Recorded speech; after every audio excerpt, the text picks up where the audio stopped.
Hello.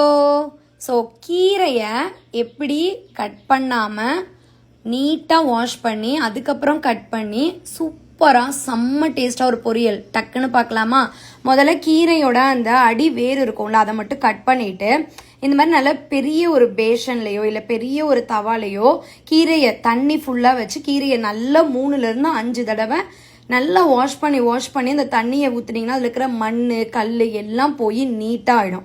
5வது வாஷில் பார்த்தீங்கன்னா க்ளீனாக இருக்கும். அதுக்கப்புறமா நல்லா கையில் சேர்த்து வச்சு குட்டி குட்டியாக கட் பண்ணி எடுத்துக்கோங்க.